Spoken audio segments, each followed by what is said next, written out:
Olá, tudo bem com você? Hoje o texto para nossa reflexão é Romanos capítulo 3. E o verso 2 começa dizendo que aos judeus foi dado o privilégio de receber e registrar a palavra de Deus. Realmente um grande privilégio. Deus usou profetas, autores inspirados ali da cultura judaica, da nação judaica, e graças a esses homens nós temos hoje a palavra, a Bíblia Sagrada, disponível para que possamos conhecer a vontade de Deus. Verso 3, o fato de haver infiéis na igreja não invalida a sua mensagem. Assim como também havia entre eles naquele tempo, isso não significava que as verdades vindas do judaísmo não fossem verdades, né? A postura de seres humanos que advogam uma mensagem não deve invalidar a mensagem se ela for verdadeira. E, igualmente hoje, o fato de haver pessoas infiéis, o joio, como disse Jesus, na igreja, não invalida a mensagem que essa igreja prega se ela for bíblica. O ser humano pode ser infiel, mas Deus nunca deixa de ser fiel. Verso 9. Todos estão debaixo do pecado e por isso carecem de Jesus. Verso 12 ainda é mais enfático ao dizer que não há ninguém que faça o bem. Não há nenhum sequer. Todo ser humano é pecador por natureza e carente da graça de Deus. Versos 13 a 18. A triste descrição daqueles que consideram inútil temer a Deus. Quem vive em pecado permanece debaixo da condenação da lei. No verso 20, obedecer à lei não justifica ninguém. A lei serve para mostrar nossa condição de pecadores carentes da graça. A nossa justiça independe da obediência à lei, pois ela nos é creditada por Cristo. Isso é graça. Nós não temos justiça em nós mesmos. Nós precisamos de algo externo, isso se chama justificação. É Cristo quem coloca em nossa conta a sua justiça comprada na cruz. Ele que era justo, que nunca teve pecado, cuja natureza é impoluta, nos credita então a sua justiça, e assim somos justificados. Verso 23, todos pecaram e estão destituídos da glória de Deus, mas a justificação é gratuita. Verso 24, a lei condena, Cristo redime. Alguns até fazem confusão quando estudam textos como este, em que Paulo diz que a lei condena, a lei aparentemente tem um aspecto mau, e de fato tem, porque a função dela não é salvar, a função da lei não é justificar, a função da lei é mostrar o pecado. E assim ela realmente condena. Mas Cristo é quem redime. O apóstolo Tiago até faz uma comparação, dizendo que a lei é como um espelho.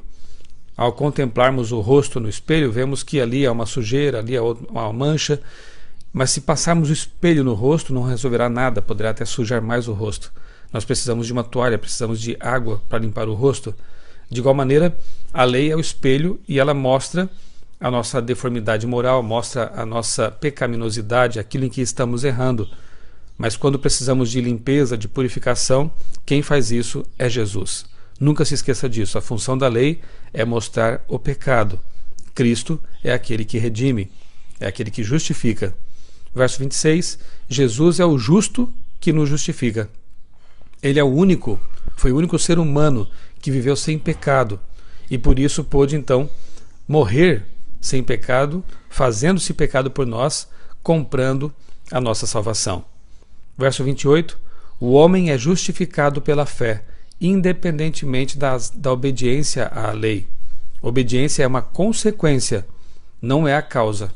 Obediência é como o fruto de uma árvore que aparece naturalmente. Uma árvore, por exemplo, uma macieira, não dá maçãs para provar que é uma macieira. Ela dá maçãs porque ela é uma macieira.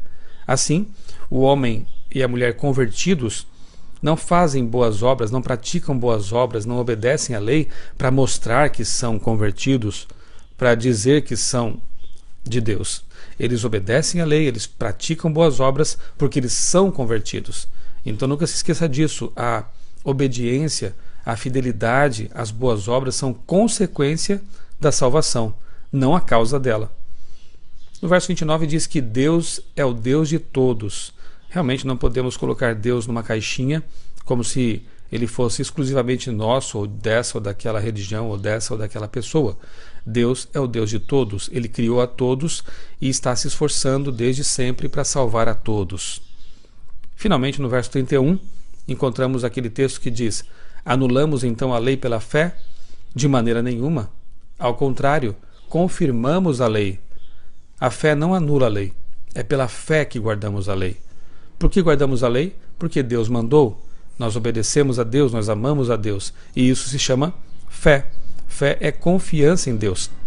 E aqueles que amam a Deus e o conhecem, sabem que tudo que Deus pede para nós é para o nosso bem. Assim como a lei é para o nosso bem. Alguns a comparam a uma cerca de proteção. E diz um pensamento que nunca devemos retirar uma cerca do lugar, a menos que saibamos por que ela foi colocada lá. Ainda que você talvez não entenda muito bem porque Deus pediu certas coisas em sua palavra, obedeça, porque isso vem de Deus, e se vem de Deus, é para o nosso bem. A lei é santa, justa e boa, como diz o apóstolo Paulo. Existe para nos proteger, mostrar o pecado, e Jesus é aquele que nos justifica e nos purifica do pecado. Eu sou o pastor Michelson Borges, desejo a você um dia muito abençoado na companhia de Jesus.